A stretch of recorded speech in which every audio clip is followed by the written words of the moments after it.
Heinrich Cornelius Agrippa of Geomancy.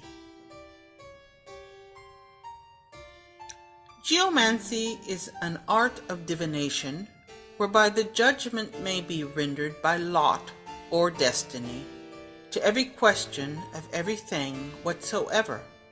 But the art hereof consists especially in certain points whereof certain figures are deducted, according to the reason or rule of equality or inequality, likeness or unlikeness, which figures are also reduced to the celestial figures, assuming their natures and properties according to the course and forms of the signs and planets. Notwithstanding this, in the first place, we are to consider that whereas this kind of art can declare or show forth nothing of verity, unless it shall be radical in some sublime virtue, and this the authors of this science have demonstrated to be twofold, the one whereof consists in religion and ceremonies, and therefore they will have the projectings of the points of this art to be made with signs in the earth, wherefore this art is appropriated to this element of earth, even as pyromancy to the fire, and hydromancy to the element of water. Then, whereas they judge the hand of the projector or worker to be most powerfully moved and directed to the terrestrial spirits, and therefore they first used certain holy incantations and deprecations, with other rites and observations provoking and alluring spirits of this nature hereunto. Another power there is that does direct and rule this lot or fortune, which is the very soul itself of the projector, when he is carried to this work with some great egress of his own desire, for this art has a natural obedience to the soul itself, and of necessity has efficacy, and is moved to that which the soul itself desires, and this way is by far more true and pure. Neither matters it where or how these points are projected. Therefore, this art has the same radix with the art of astrological questions, which also can no otherwise be verified, unless with the constant and excessive affection of the querent himself. Now then, that we may proceed to the praxis of this art, first it is to be known that all figures upon which the whole art is founded are only 16, as in this following table you shall see noted with their names.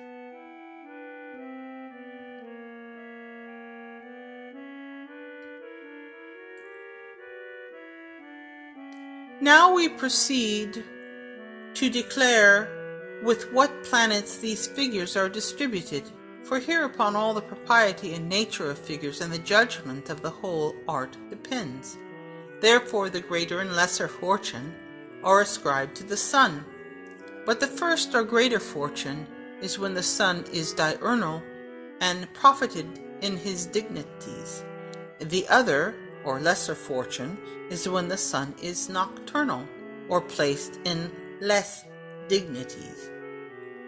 Via and populace, that is, the way and people, are referred to the moon, the first from her beginning and increasing, the second from her full light and quarter decreasing.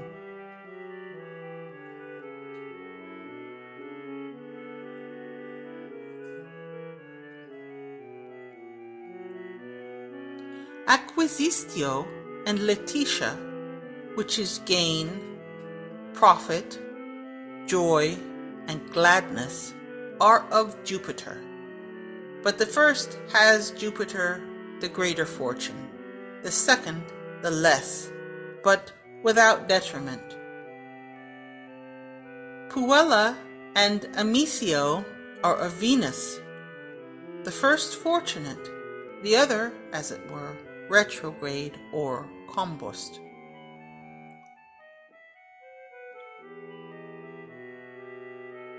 Conjunctio and Albus are both figures of Mercury and are both good, but the first the more fortunate. Puer and Rubeus are figures ascribed to Mars. The first whereof has Mars benevolent, the second malevolent. Carcer and Tristitia are both figures of Saturn, and both evil, but the first of the greater detriment. The dragon's head and dragon's tail do follow their own natures, and these are the infallible comparisons of the figures, and from these we may easily discern the equality of their signs. Therefore the greater and lesser fortunes have the signs of Leo, which is in the house of the sun. Via and Populus have the sign of Cancer, which is in the house of the moon. Acquisitio has for his sign Pisces, and Letitia Sagittary, which are both the houses of Jupiter. Puella has the sign of Taurus, and Amicio of Libra, which are the houses of Venus. Conjunctio has for its sign Virgo, and Albus the sign Gemini. The houses of Mercury, Puella and Rubeus, have for their sign Scorpio, the house of Mars. Carcer has a sign Capricorn, and Tristitia Aquarii, the houses of Saturn. The dragon's head and tail are thus divided.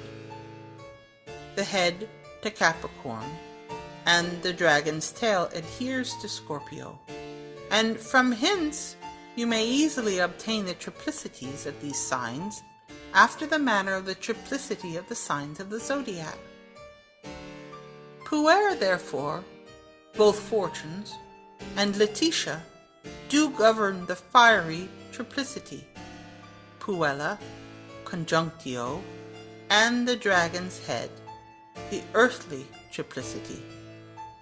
Albus, Amitia, and Tristitia do make the airy triplicity, and Via, Populus, and Rubeus with the dragon's tail, and Acquisitio do rule the watery triplicity, and this order is taken according to the course or manner of the signs. But if anyone will constitute these triplicities according to the natures of the planets and figures themselves, let him observe this rule, that Fortuna Major, Rubeus, Puer, and Amicio do make the fiery triplicity. Fortuna Minor, Puella, Letitia, and Conjunctio, triplicity of the air. Acquisitio, the dragon's tail.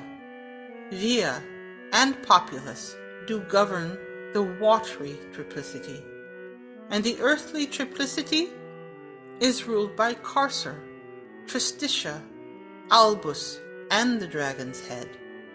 And this way is rather to be observed when the first which we have set forth, because it is constituted according to the rule and manner of the signs.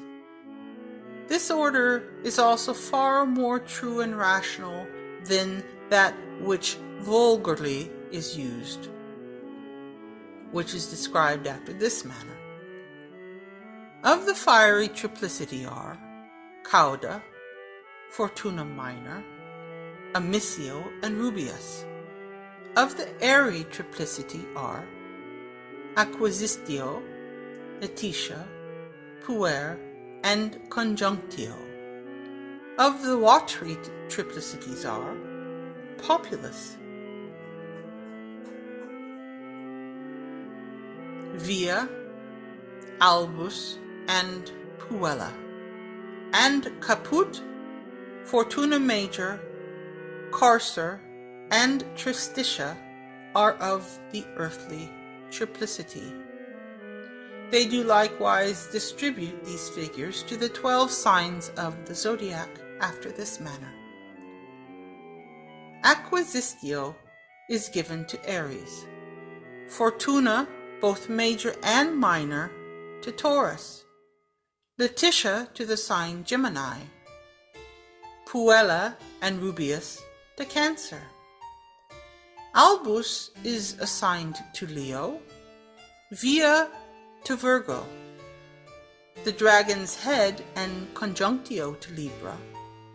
Puer is submitted to Scorpio. Tristitia and Amicio are assigned to Sagittary, the dragon's tail to Capricorn, Populus to Aquarius, and Carcer is assigned the sign Pisces.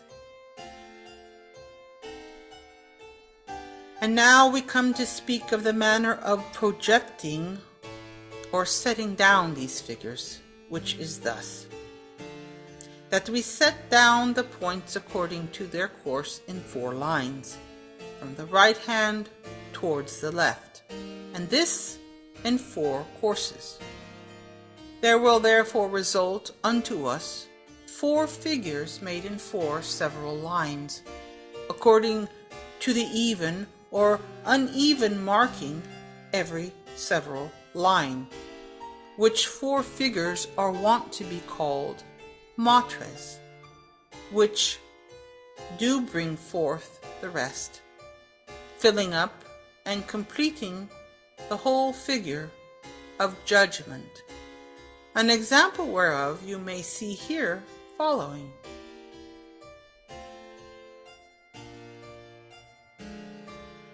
Of these 4, matres are also produced 4 other secondary figures, which they call filia, or succedens, which are gathered together after this manner.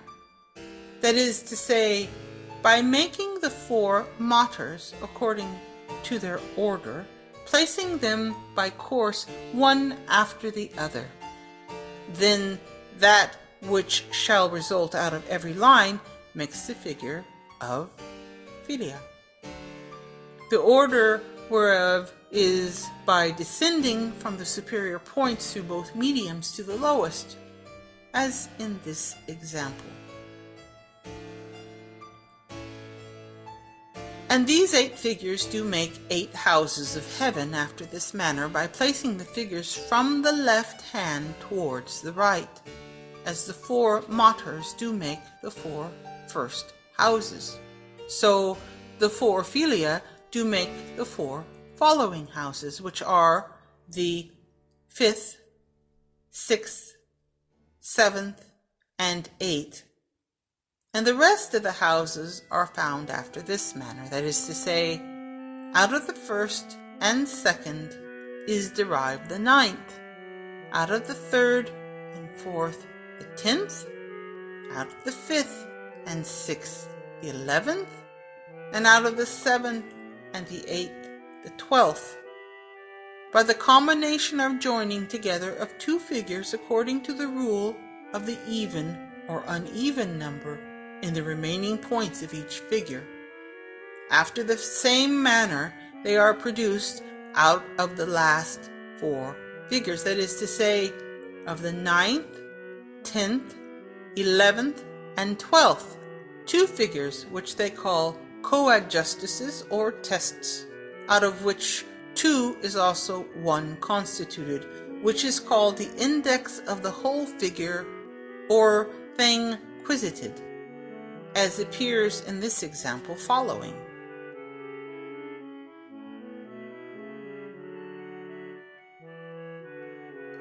And this, which we have declared is the common manner observed by geomancers, which we do not altogether reject, neither extol.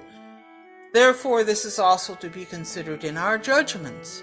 Now therefore I shall give unto you the true figure of geomancy, according to the right constitution of astrological reason, which is thus.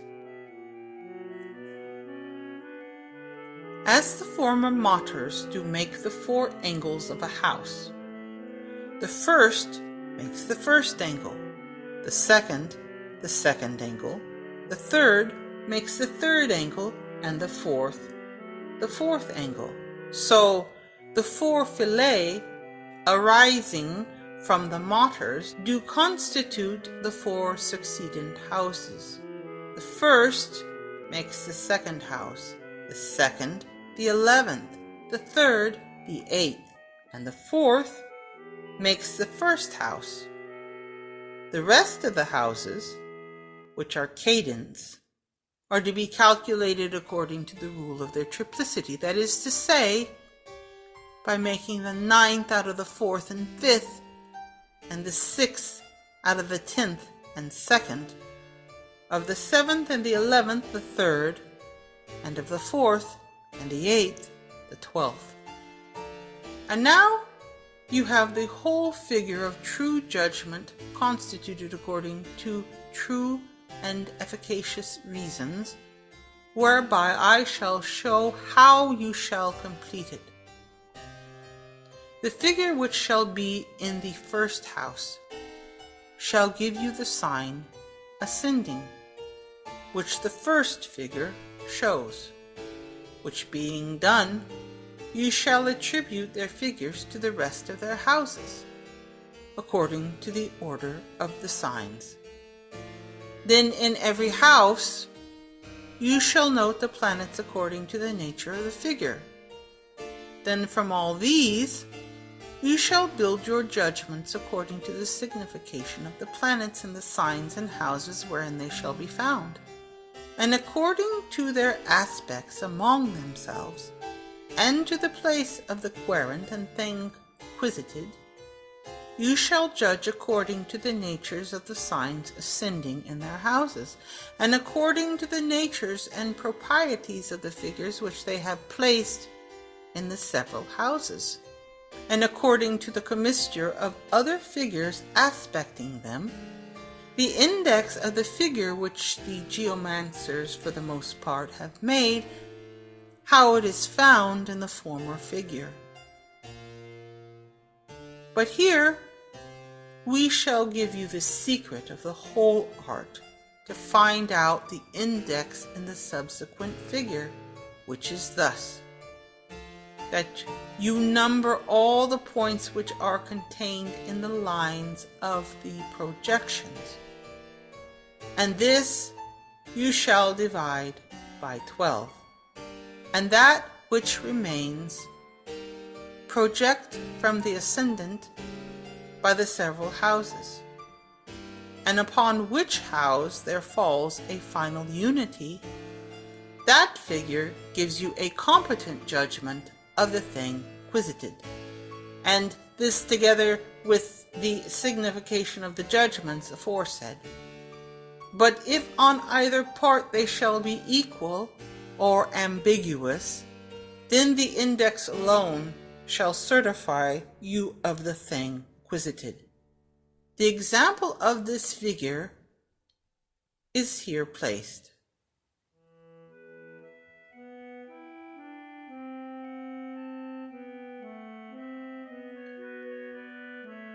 It remains now that we declare of what thing and to what house a question does appertain. Then what every figure does show or signify concerning all questions in every house. First, therefore, we shall handle the significations of the houses, which are these. The first house shows the person of the querent, as often as a question shall be proposed concerning himself of his own matters, or anything appertaining to him, and this house declares the judgment of the life, form, state, condition, habit, disposition, form, and figure, and of the color of men.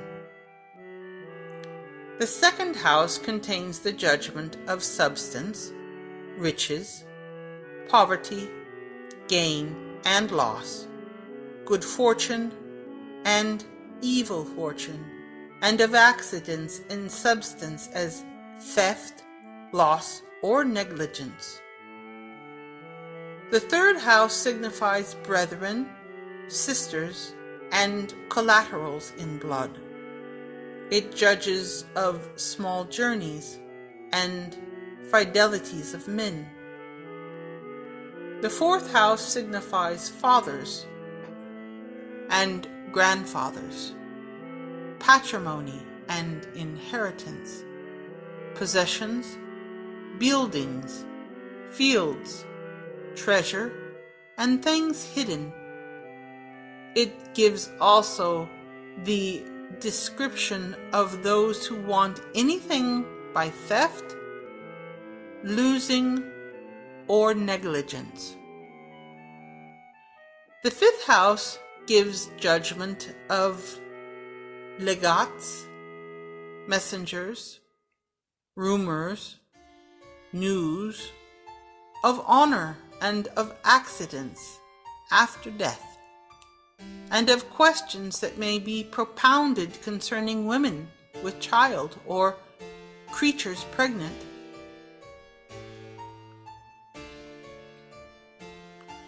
The sixth house gives judgment of infirmities and medicines, of familiars and servants, of cartel and domestic animals.